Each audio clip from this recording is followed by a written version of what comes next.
जय श्री कृष्णा, राधे राधे। स्वागत है आप सभी का श्रीमद् भागवत पुराण की कथा में। आज हम 14वें दिन में तृतीय स्कंद के 6वें अध्याय की कथा श्रवण करेंगे। आइए शुरू करते हैं। जेहि विधि से उत्पन्न भये विराट रूप भगवान कर्म विधि से वर्णन करी मैत्रेय कथा महान। श्री मैत्रेय जी बोले, हे विदुर जी, भगवान ने जब देखा कि मेरी महत्व आदि संपूर्ण शक्तियां परस्पर संगठित न होने के कारण सृष्टि की रचना में समर्थ नहीं हो रही, तब उन्होंने काल शक्ति को स्वीकार करके पंचभूत, महातत्व, अहंकार, तन्मात्रा तथा मन सहित एकादश इंद्रियां आदि इन 23 तत्वों में एक साथ ही प्रवेश किया। इन तत्वों में प्रवेश करके उन्होंने सोए हुए जीवों को शक्ति प्रदान की और उन्हें जागृत किया।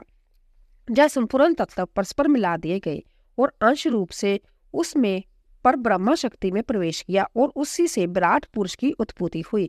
उस विराट पुरुष में जब संपूर्ण विश्व की स्थिति है। नर अर्थात जल के भीतर अयन अर्थात आश्रय लेकर जय अंडा रूप हिरण्यमय विराट पुरुष 1 सहस्र दिव्य वर्ष तक संपूर्ण प्राणियों को अपने में लीन करके पड़ा रहा। वह विराट पुरुष तत्वों को धारण करने वाला ज्ञान स्वरूप क्रिया तथा आत्म शक्ति से परिपूर्ण था।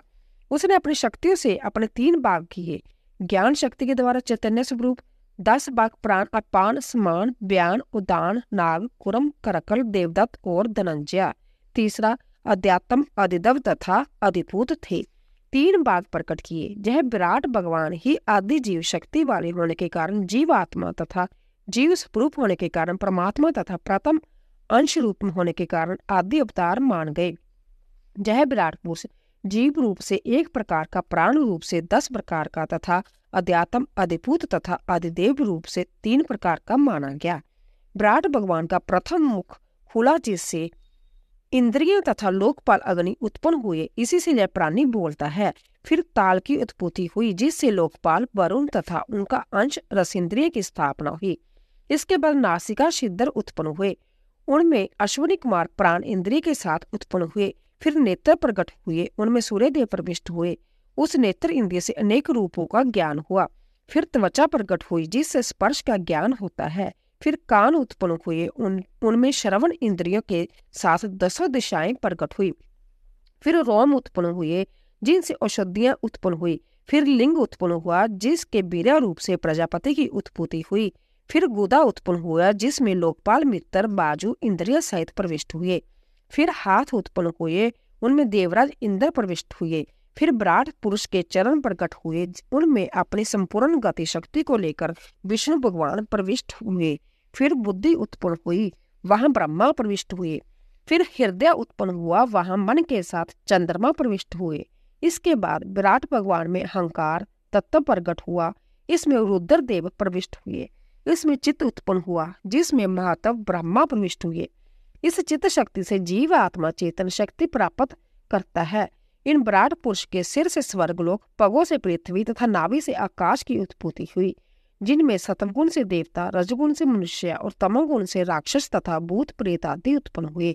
हे विदुर जी, ब्राह्मण मुख से उत्पन्न हुए हैं, भुजाओं से क्षत्रिय, जांघों से वैश्य तथा पैरों से शूद्र उत्पन्न हुए हैं। हे विदुर जी, विराट भगवान के रूप तथा गुणों का वर्णन करना शेष, महेश, गणेश तथा ब्रह्मा की भी शक्ति से परे है। तो फिर मेरी तो शक्ति ही क्या है? जैसे मैंने गुरु मुख से सुना, वैसा ही मैंने अपनी शक्ति के अनुसार आपके सम्मुख वर्णन किया। हम लोगों की भलाई तो इसी में है कि उनके गुणों का वर्णन करें। उन भगवान को हम साष्टांग प्रणाम करते हैं। 7वां अध्याय। विविध प्रेषण कीन्हे विदुर मैत्रेय को शिरनाए, कही विधि क्रीड़ा करत प्रभु माया निज उपजाए। विराट रूप की विभूतियां कहो मुझे समझाए, विधिवत कर्म सृष्टि को हो मिटे ताप दुख जाए। विदुर जी बोले, हे मैत्रेय जी, भगवान सत्य स्वरूप, निर्विकार, निर्गुण तथा इच्छा रहित होते हुए भी फिर वह दृष्टि रचने की इच्छा क्यों करते हैं? जो भगवान पूर्ण काम तथा सदैव असंग है, वे अपनी क्रीड़ा की निमित्त भी सृष्टि रचने का संकल्प क्यों करते हैं? भगवान अपनी त्रिगुणमयी माया से सृष्टि रचते हैं और उसी माया से उसका पालन तथा संहार भी करते हैं। जो भगवान कभी माया में लिप्त नहीं होते, उनका संजोग उस माया में किस प्रकार हो जाता है? जो भगवान संपूर्ण क्लेशों से रहित सच्चित आनंद गण स्वरूप है, उन्हें क्लेश और दुर्भाग्य किस प्रकार सताता है? इसीलिए हे भगवान, मेरी इन शंकाओं को आप दूर कीजिए। तब श्री मैत्रेय जी मुस्कुराते हुए बोले, हे विदुर, सर्व आत्मा तथा सबका स्वामी मुक्त स्वरूप वह भगवान कभी भी कर्म जनित क्लेश तथा उसके बंधनों में नहीं बंधता, किंतु फिर भी अपनी माया से अपने को ऐसा ही प्रकट करता है। उसे ही उनकी लीला तथा माया कहते हैं। जिस प्रकार स्वप्न में देखे हुए दृश्य मनुष्य को सत्य प्रतीत होते हैं, किंतु जागृत होने पर वह ही दृश्य असत्य प्रकट होते हैं, उसी प्रकार अज्ञान वश जीव बंधन आदि में ना होते हुए भी अपने को बंधन युक्त देखता है।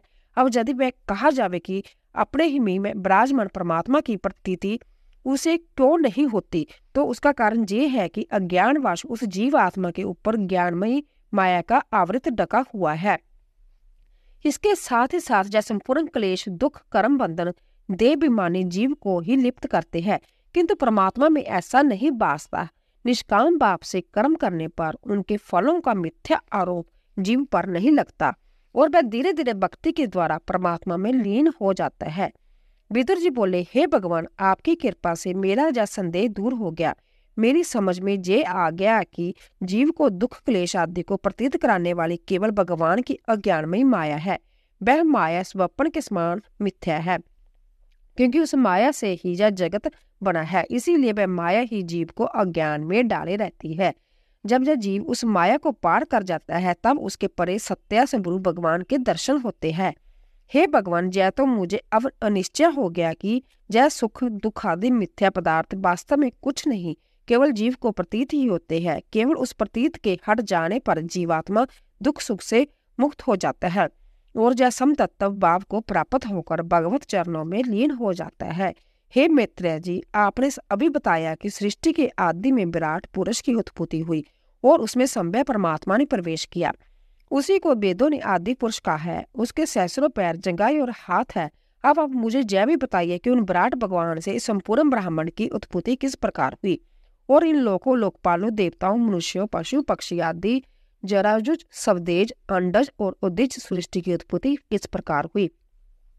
परमात्मा ने रजोगुण से ब्रह्मा, सतोगुण से विष्णु तथा तमोगुण से महादेव जी का रूप धारण करके कौन कौन सी लीलाएं की, आप इन सब का वर्णन मुझे सुनाइए। मैत्रेय जी बोले, अर्थ धर्म काम मोक्ष के साधनों की विधियां, पितृगुण की सृष्टि, ग्रह नक्षत्र आदि की स्थिति किस प्रकार होती है, दान तप जग आदि के क्या फल है, भगवान की प्राप्ति किस प्रकार हो सकती है, महत्व आदि किस प्रकार प्रकट होते हैं, प्रलय कितने प्रकार के होते हैं, प्रलय के पश्चात जोग निद्रा में सोए हुए भगवान की कौन कौन सी तत्व सेवा करते हैं, कौन कौन से तत्व उनमें लीन रहते हैं, जीव तत्व परमात्मा का स्वरूप, ज्ञान गुरु तथा शिक्षा का आपस में क्या प्रयोजन है, ज्ञान किस प्रकार प्राप्त होता है। हे मैत्रेय जी, मेरी संपूर्ण शंकाएं मिटाने की कृपा कीजिए। श्री शुकदेव जी बोले, हे राजा परीक्षित, व्यास नंदन विदुर जी के ऐसे गुण वचन सुनकर और जगत के कल्याण का हेतु समझकर मैत्रेय जी प्रसन्न होते हुए मुस्कुराकर इस प्रकार बोले। 8वां अध्याय। ब्रह्मा की उत्पत्ति कही, मैत्रेय जी हर्षाई, कमल नाव के रूप की महिमा कही बनाई। श्री मैत्रेय जी बोले, हे विदुर जी, आप भगवान के भक्तों में श्रेष्ठ संभ्य धर्मराज हैं। आप तो सदा ही श्री हरि के चरणों में निवास करते हैं। उन्हीं श्री हरि की लीलाओं में ओतप्रोत श्रीमद् भागवत पुराण में आपको सुनाता हूँ। श्रीमद् भागवत पुराण को भगवान शंकरशन ने सनातन कुमार को सुनाया था, फिर उन्होंने संख्याजान मुनि को सुनाया। श्री संख्यान जी ने अपने शिष्यों तथा मेरे गुरु श्री पराशर जी को और बृहस्पति जी को जय भागवत पुराण सुनाया था। उसी भागवत पुराण को श्री पराशर जी ने पुलत्स्य जी के आदेश अनुसार मुझे सुनाया था। हे विदुर जी, वही भागवत पुराण में आपको सुनाता हूँ।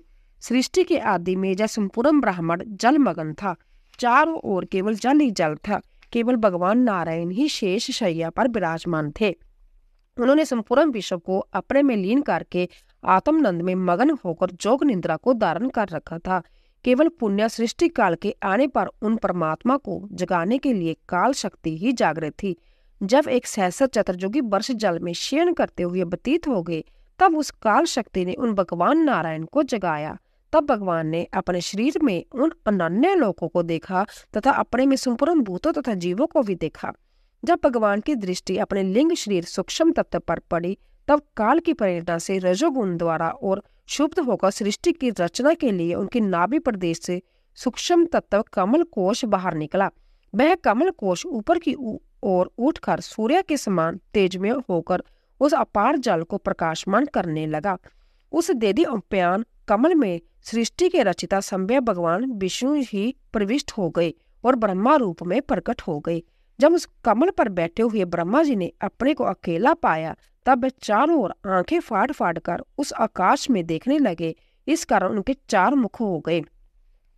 उन ब्रह्मा जी को अपार जल राशि पर उठे हुए कमल के अतिरिक्त और कुछ भी समझ न आया।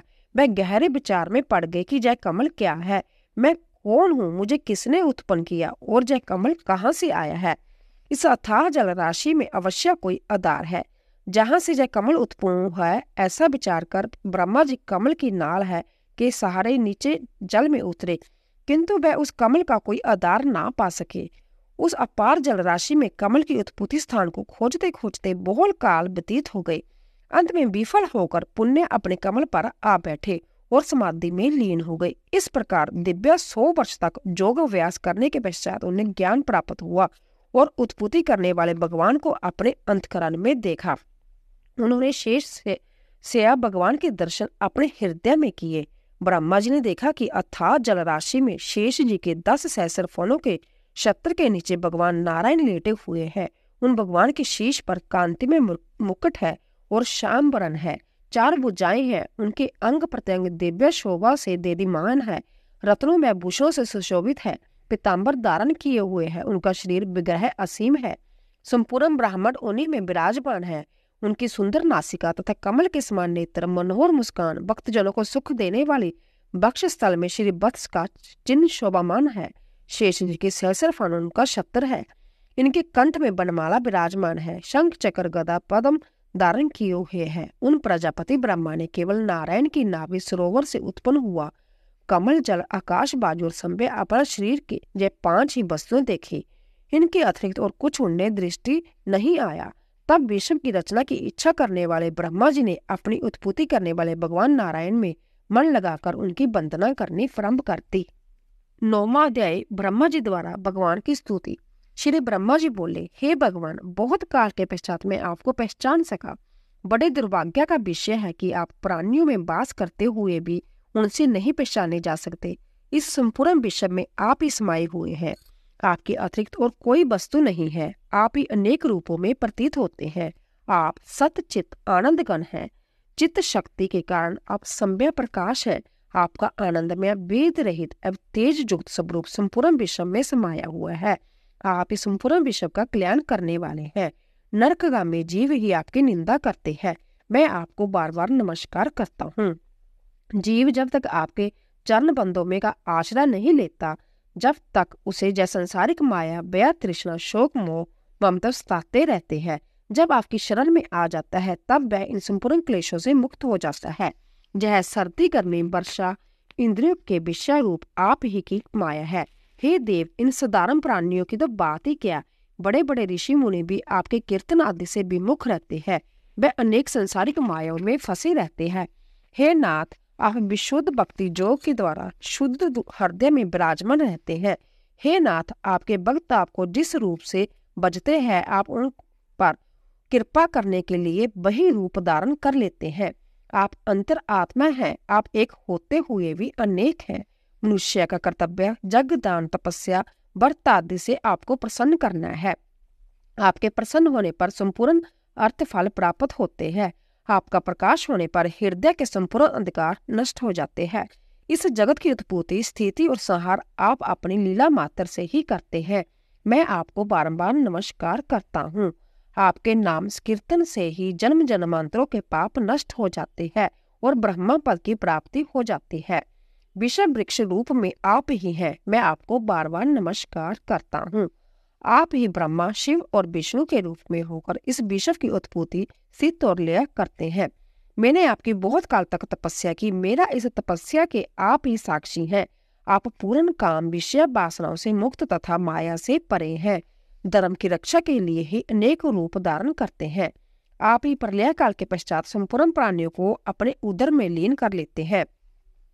जब आपकी इच्छा सृष्टि रचने की होती है, तब आपकी नाभि के कमल कोश से मेरी उत्पत्ति होती है तथा आपकी कृपा से मैं आपके उदर में समाई हुई सृष्टि की पुण्य रचना करता हूँ। हे भगवान, पूर्व कल्प के समान मुझे पुण्य बुद्धि प्रदान कीजिए, जिससे मैं पूर्व की भांति फिर सृष्टि रच सकूं। मेरी बुद्धि पुण्य प्रकाशित हो, मेरी वेद वाणी का उच्चारण लुप्त ना हो। मैं आपको नमस्कार करता हूँ। आप भक्तों पर दया करने वाले हैं, अंत्य मेरे दुख को दूर कीजिए। श्री मैत्रेय जी बोले, हे पितर जी, अपने उत्पत्ति स्थान कमलधारी श्री भगवान की इस प्रकार स्तुति करके ब्रह्मा जी थक कर मौन हो गए। तब भगवान ने जाना कि इस प्रलय जल राशि को देखकर ब्रह्मा जी घबरा रहे हैं। तब लोक रचना के विषय में कोई निश्चय न कारण अति दुखी है। तब भगवान मधुर और गंभीर वाणी से इस प्रकार बोले, वेद में ब्रह्मा, तुम किसी प्रकार का खेद ना करो। तुम्हारी जो इच्छा है वह मैं पहले ही तुम्हें प्रदान कर चुका हूँ। तुम फिर मेरी तपस्या करो और उपासना द्वारा मेरी संपूर्ण लोकों की रचना शक्ति को स्पष्ट अपने हृदय में देखो। सृष्टि रचना में आलस्य न करके उसका उद्यम करो। मुझे तपस्या के द्वारा ही देख सकते हो। जिस प्रकार अग्नि काष्ठ में छिपी रहती है, उसी प्रकार मैं भी संपूर्ण भूतों में छिपा रहता हूँ।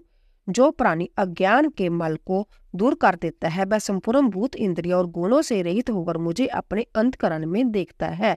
हे ब्रह्मा जी, कर्म के अनुसार आप संपूर्ण जीव सृष्टि को रचते हैं, किंतु फिर भी तुम उनमें मोहित नहीं होते। उसका कारण यह है कि तुम सर्वप्रथम मंत्र दृष्टा हो। तुम सृष्टि रचते समय भी अपने मन को मेरे में लगाए रखना। इसी कारण रजोगुण तुमको कर्म बंधन में नहीं बांधता। तुम अपना मूल उत्पत्ति स्थान देखना चाहते हो, इसी कारण तुम कमल नाव के द्वारा जल में उतरकर अपना मूल उत्पत्ति स्थान ढूंढ रहे थे। इस कारण मैंने तुम्हारी उत्पत्ति का मूल स्थान अपना जय स्वरूप तुम्हारे अंतकरण में ही प्रकट करके दिखा दिया। तुम्हारी रुचि मेरी तपस्या की ओर जो हुई है, वह मेरी ही कृपा से है। मैं तुमसे अति प्रसन्न हूँ। तुम्हारी समस्त कामनाएं पूर्ण होगी और तुम्हारा कल्याण होगा। इस स्त्रोत द्वारा नित्य प्रति जो पुरुष मेरी स्तुति करेगा, वह शीघ्र ही मुझे प्रसन्न कर लेगा। जय संपूर्ण विषम मेरा है, मैं उसमें समाया हूँ। इसीलिए अपने सब वेद में स्वरूप से तुम पूर्ण कल्प की भांति इस सृष्टि को पुण्य अपने आप उत्पन्न करो। श्री मैत्रेय जी बोले, भगवान ब्रह्मा जी को इस प्रकार अपने स्वरूप का ज्ञान कराकर अदृश्य हो गए। बोले बांके बिहारी लाल की जय। कृपया जाने से पहले राधे राधे जय श्री कृष्ण अवश्य लिखे। धन्यवाद।